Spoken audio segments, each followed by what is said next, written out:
Day 11 na. Ito na nga pala yung inelding ng umaga. Yung terrace, ginawa na nila. Nalagyan ng ganyan eh. Gumandang tingnan eh. Tapos eto, video kanina. Naglagay. Tapos naglagay naman na ng standard. Yung binidyo ko kanina. Medyo malikot lang. Kasi hawak-hawak ko yung camera.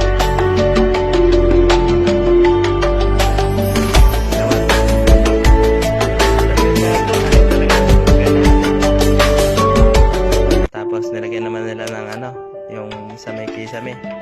Ginagawa na nila ngayon. Yan, ganyan lang. Hapon na yan. Pagkatapos niyan. Tapos ito nga nung hapon, lagyan ko ng pool kasi yung mga pinag-weldingan. Kasi medyo may mga butas-butas sa yung tingnan ko. Para walang kalawangin pagka pininturahan namin ng mates. Bablog ko ulit.